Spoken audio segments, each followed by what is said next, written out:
শ্রীকৃষ্ণ কেন অশ্বত্থামাকে অনন্তকাল বেঁচে থাকার অভিশাপ দিয়েছিলেন সেটা আমরা অনেকেই জানি না।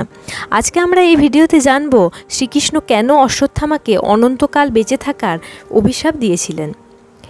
হিন্দু ধর্মের একটি বিখ্যাত ধর্মগ্রন্থ হল মহাভারত। মহাভারতে বর্ণিত কুরুক্ষেত্রের ভয়াবহ যুদ্ধের বিষয়ে আমরা প্রায় সকলেই জানি। কুরুক্ষেত্রের যুদ্ধ পাণ্ডব ও কৌরবদের মধ্যে হয়েছিল। পাণ্ডব পক্ষে ছিলেন স্বয়ং শ্রীকৃষ্ণ, আর কৌরব পক্ষে ছিলেন দুর্যোধন, দুঃশাসন, কর্ণ প্রমুখ রথী মহারথীরা। কুরুক্ষেত্রের যুদ্ধের পর কৌরব পক্ষের প্রায় সকলেই মারা যায়, কিন্তু বেঁচে ছিলেন অশ্বত্থামা। পাণ্ডব ও কৌরবদের গুরু ছিলেন দ্রোণাচার্য, আর গুরু দ্রোণাচার্যের পুত্র ছিলেন অশ্বত্থামা। পৌরাণিক কাহিনী থেকে আমরা জানতে পারি দ্রোণাচার্য ছিলেন ব্রহ্মার তৃতীয় অবতার। পাণ্ডব ও কৌরবদের উভয় পক্ষকে দ্রোণাচার্য অস্ত্রশিক্ষা দিতেন। তাদের সাথে সাথে নিজ পুত্র অশ্বত্থামাকেও তিনি অস্ত্রশিক্ষায় পারদর্শী করে তুলেছিলেন। কুরুক্ষেত্রের যুদ্ধে গুরু দ্রোণাচার্যের মৃত্যু হয়। পিতার মৃত্যু কোনোভাবেই মেনে নিতে পারেননি অশ্বত্থামা।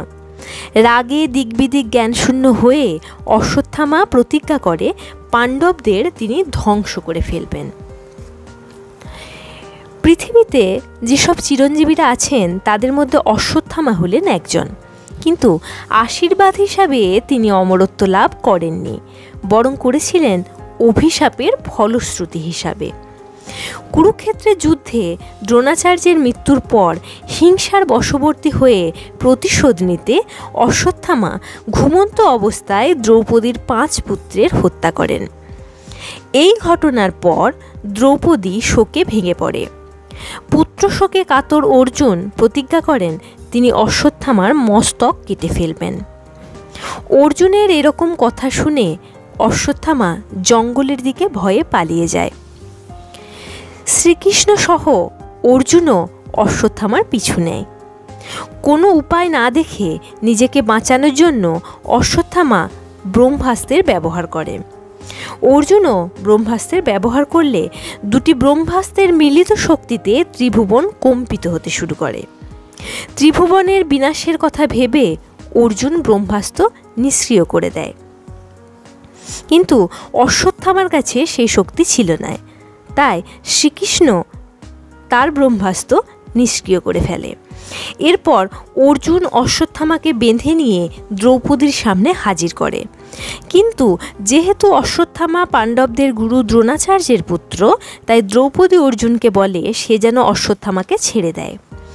একথা শুনে শ্রীকৃষ্ণ অর্জুনকে বলে পাপী পাপ করার পরও যদি তাকে ছেড়ে দেওয়া হয় তাহলে সে আবার অন্যায় করার সাহস পাবে। শ্রীকৃষ্ণ অর্জুনকে অশ্বত্থামাকে শাস্তি দেবার ভার দেয়।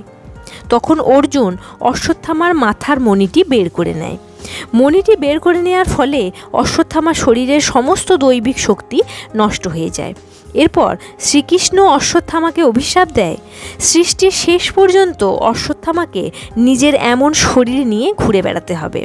তার শরীরের ঘা থেকে দুর্গন্ধ বেরোবে, মানুষ তাকে ঘৃণা করবে। তাই অনেকে মনে করেন অশ্বত্থামা আজও বেঁচে আছেন এবং শ্রীকৃষ্ণের অভিশাপের যন্ত্রণা তিনি আজও ভোগ করে চলেছেন। ভিডিওটি যদি ভালো লেগে থাকে চ্যানেলটিকে সাবস্ক্রাইব করে পাশে থাকবেন। ধন্যবাদ।